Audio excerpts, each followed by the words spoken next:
estar sacando a colación todo esto que estamos viendo durante el proceso de la fecundación.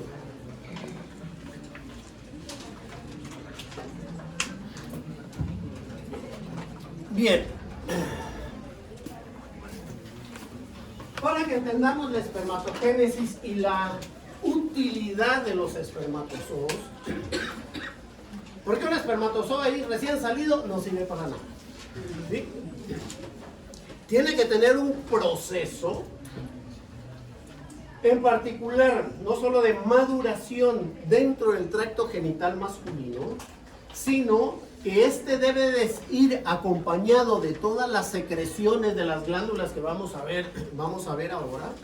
Y por otro lado, se recuerdan que les decía que el espermatozoo tiene que tener un proceso de capacitación ya dentro del tracto genital femenino, que eso dura alrededor de unos 2 días.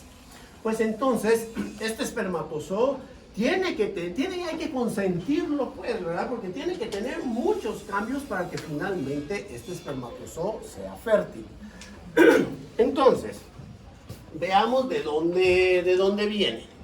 En principio, al igual que comentamos anteriormente durante la ovogénesis, las células germinativas primordiales, o sea, las que van a dar origen a los espermatozoos, no, valga la redundancia, no se originan en los testículos, sino en el saco vitelino. Y allí va a migrar hasta las gónadas en formación. Estas gónadas van a empezar a formarse alrededor de la 6ª semana del desarrollo embrionario y vamos a ir teniendo ya una diferenciación en las gónadas después de la 7ª semana. Vamos a ver despacio eso más adelante. Y a consecuencia de un gen que se le llama factor de desarrollo testicular, que si no está ese gen, seguimos formando ovarios. Y si aparece ese gen, que por supuesto está ahí en el cromosoma Y, que ha habido una modificación allí de quién sabe qué fenotipo tenía ese gen antes para manifestarse. Si no aparece, les digo, seguimos con ovarios. Por eso hay algunos evolucionistas que aseguran que nosotros somos hembras modificadas, que hasta que aparece esa modificación, que aparece ese gen que se le llama factor de desarrollo testicular, estas gónadas que iban a ser ovarios se convierten en testículos. Bien, pues entonces, como le voy a dedicar un buen tiempo después ya al desarrollo fetal y diferenciación sexual en el feto, no lo voy a estar sacando a colación ahorita. Ahorita veamos cómo es la estructura de este testículo. En principio, en la médula de esa gónada en desarrollo se van a formar estos túbulos seminíferos. Aquí a estos túbulos seminíferos es en donde vienen estas células germinativas primordiales que estaban en el saco vitelino y se depositan aquí en estos túbulos seminíferos. Y entonces, allí se van a quedar y se van a estar dividiendo mitóticamente. Mitóticamente durante toda esta infancia del niño, hasta que llega la pubertad, y en la pubertad sucede lo mismo que en las hembras, lo mismo que en las mujeres. Empieza a aparecer la hormona liberadora de la folículo estimulante. Esta hormona liberadora de la folículo estimulante hace que se produzca la folículo estimulante, eso ya necesitamos conocimiento de esas hormonas, ¿verdad? ¿Y qué era de las cosas que hacía la folículo estimulante? Estimula la producción de la LH, ¿sí? Hasta ahí vamos bien. Ahora, y eso veíamos con la hembra. Pues lo mismo ha estado sucediendo con el macho, lo único es que ahora esta LH va a llegar a los testículos de este niño prepúber, y ahorita vamos a ver algunos cortes esta LH va a actuar sobre las células de Leydig.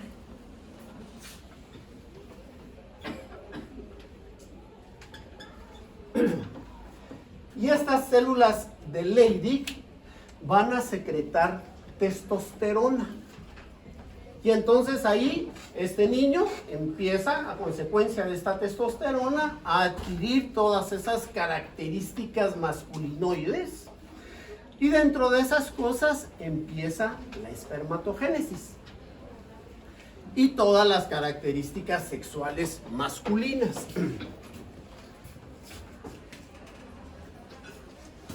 Y por eso van a ver que comentábamos cuando están haciendo el niño, ¡ay, qué niño más lindo! Y todo, eso lo dirá la abuelita y la mamá. Los únicos, porque niños más feos en el momento que están naciendo. Y a veces cuando son niñitos, cuando son varones, cuando están naciendo, parece hombre lobo. ¿Sí? Hasta con barba, bigote, solo el cigarro le hace falta y que sale ahí. ¿Y eso por qué?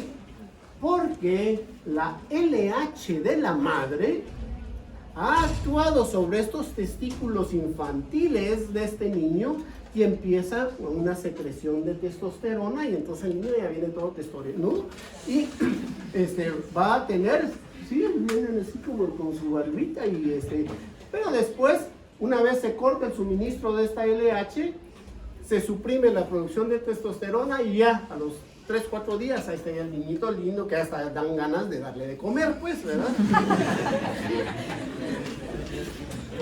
Bien, pues entonces, veamos estas estructuras porque las voy a estar sacando a colación, y esto ya es en un testículo desarrollado.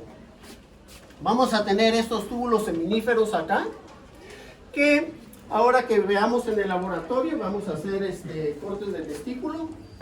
Ya tengo aquí algunos voluntarios que dijeron y vamos a ver cómo esto está dispuesto en vamos a decir como que en gajos así de una mandarina, de una cuestión así, separados por tabiques testiculares. Entonces vamos a tener así como manojos de túbulos seminíferos. Y todos estos túbulos seminíferos vienen a desembocar aquí a la red de testis. Y esta red de testis viene a dar aquí al epidídimo.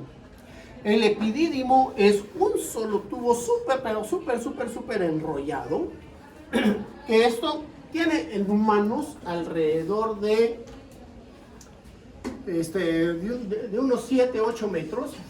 Aquí está el jardín, aquel, ahí sabemos si queremos lazar algo ahí, que ahí estaba con el epidídimo.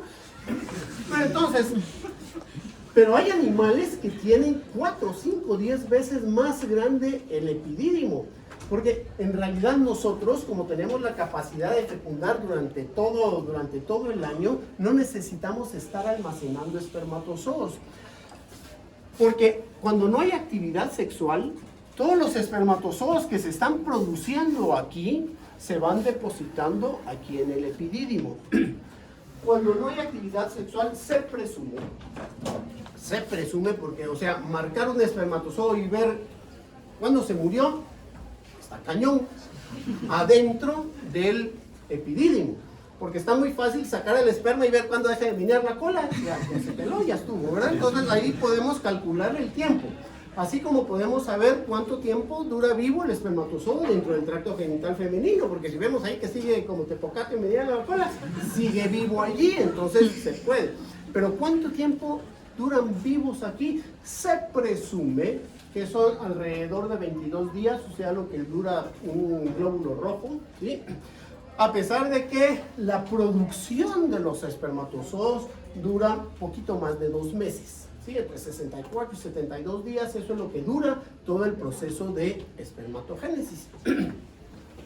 Pero entonces esos se van acumulando aquí y si no hay actividad sexual, pues entonces ahí se irán muriendo y vuelven a salir más y demás. Ahorita vamos a ver el proceso y vamos a ver que esto siempre está atorado de espermatozoos.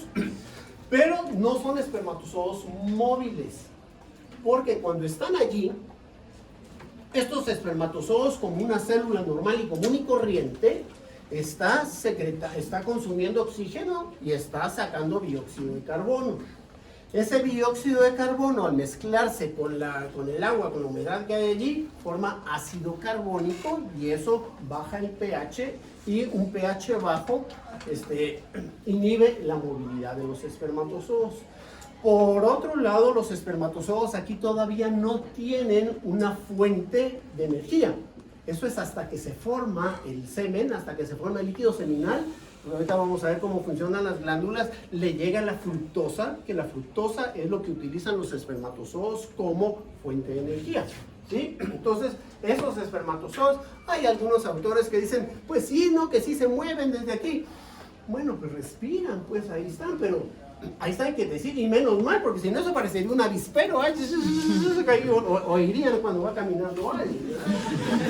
Ahí están, quietecitos. Bien, pues entonces, esto, pero vean ustedes la diferencia. El tamaño del espermatozoo que tenemos los humanos, todos han visto la mosca de la fruta, sí, la drosófila. Este es su espermatozoo, ¿sí? El tamaño de la mosca es que unos 3 milímetros y el espermatozoo mide 5 centímetros, ¿sí? Y las hembras tienen una espermateca, o sea que una vez se fecunda, guarda ese espermatozoo allí para realizar la fecundación en el momento que a la hembra mejor le parezca. Y hay muchos animales que tienen esa capacidad, particularmente animales que no es fácil que se puedan cruzar físicamente, geográficamente o lo que sea. Entonces se inseminan, o sea, copulan en el momento que, órale, ya lo encontré, pero guardan esos espermatozoos y van a producir la fecundación en el momento que la hembra llegue al sitio que considera adecuado para la alimentación de la cría, etcétera, etcétera. Bien, pues entonces hay espermatozoos de espermatozoos, ¿verdad? Bueno, esto es una cuestión excepcional. En los mamíferos, casi todos los espermatozoos tienen la misma forma, unos un poco más copetudos, otros, pero casi todos son igual, incluso con labios, casi todos los vertebrados son iguales. Bien, ahorita, entonces, muy esquemáticamente, esto sería un túbulo seminífero, del cual hay cientos de miles de túbulos seminíferos dentro del testículo. Y aquí lo importante es que vamos a encontrar toda la estirpe, o sea, todas los tipos de células que se van a ir formando durante la espermatogénesis, y los vamos a encontrar desde el endotelio del túbulo seminífero hacia adentro, y en ese orden. Veamos cuáles son los distintos tipos de células que encontramos. Tenemos las células germinativas primordiales que les decía, son las que van a ir llegando a este túbulo seminífero. Y entonces, estos se van a ir dividiendo mitóticamente, y entonces, como parte de esta división celular, vamos a tener distintos tipos de espermatogonios, dependiendo de la edad que va teniendo este niño en desarrollo. Entonces aquí tenemos estas células germinativas primordiales. Por supuesto, una vez llegan al testículo en desarrollo, todavía en estado fetal, estos se van a ir dividiendo mitóticamente, hasta la pubertad de este niño. Entonces, allí vamos a tener distintos tipos de espermatogonios. Vamos a tener espermatogonio tipo A, A1, A2, A3 y A4. ¿Sí? Algunos autores le ponen a A, a B, a C, a D, o sea, cuatro tipos, ¿sí? Luego tenemos un espermatogonio tipo B, que es el espermatogonio que va a dar finalmente el espermatocito primario. El espermatocito primario, no sé si lo tengo por aquí, así que está. Aquí el espermatocito primario es el último de toda una secuencia mitótica que ha estado ocurriendo durante toda la vida de este niño, y ya a consecuencia de esta testosterona que está apareciendo durante la pubertad de este muchachito, estos espermatocitos primarios, que viene de una división mitótica desde hace 12, 13 años, pues entonces ahora la última división mitótica es el espermatocito primario. Y ahora que hagamos los cortes que les decía, ahí los vamos a identificar muy bien, porque este es un espermatocito así galán, cachetón, grandote, un nucleote así grandote, ¿sí? Pues entonces este es el que entra ahora en meiosis. O sea, la última etapa mitótica es el espermatocito primario. Luego entra en meiosis y como fruto de la primera división meiótica tenemos los espermatocitos secundarios. ¿Sí? Hasta ahí vamos divinos. Luego este espermatocito primario se divide y nos da las espermátides. ¿Sí? Ahí tengo ya 4 espermátides. Y ahora, estas espermátides ya no se van a dividir, sino que va a haber un proceso de espermiogénesis que va a hacer ya que estas espermátides se conviertan en espermatozoos. Entonces, ¿qué es lo que tenemos acá? Tenemos todos estos espermatocitos que han venido de divisiones mitóticas, pues entonces la carga cromosómica es 2N4C. Pero 4C, estamos claros, después de la fase S, ¿sí? Porque la fase S es en donde se duplica el material genético y entonces va a ser 4C. El espermatocito primario, como es fruto de mitosis, todavía sigue siendo 2N, ¿sí? 4C después de la S. Pero entonces, cuando se divide este espermatocito primario en los espermatocitos secundarios, esto ya es la primera división meiótica.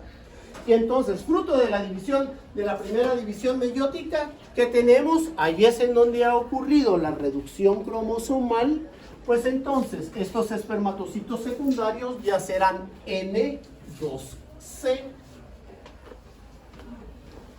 Y aquí sí lo dejamos ahí en 2C, a este, porque como aquí ya no hay fase S, ya no va a haber duplicación de material genético. Entonces, ya después estos espermatocitos secundarios pasan a su segunda división meiótica para tener las 4 espermátides y ahí ya son NC. Entonces estamos claros que tuvimos aquí nuestra reducción cromosomal y aquí tenemos ya nuestras espermátides que después, por medio de un proceso que ya lo he sacado a colación, que es la espermiogénesis. La espermiogénesis es el proceso de cambio morfológico que hay en las espermátides para espermatozoos, pero no hay división celular allí, sino que es solo una modificación de forma. Entonces, esto que tenemos acá resulta ser esa espermiogénesis, ¿sí? En donde tenemos acá esta espermátide que los nucleolos se van a desplazar hacia la parte, entre comillas, vamos a decirle así, posterior de esta espermátide. A ver, ya no les he preguntado nada, ¿verdad?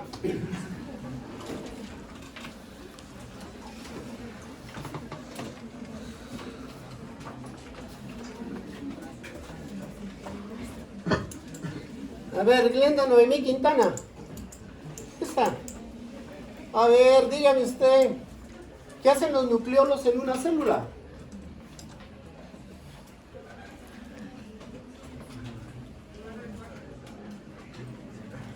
¿Para qué los queremos ahí de estorbo? A ver, Pablo Enrique Burgos, ¿dónde está? Dígame, ¿qué hacen los nucleolos?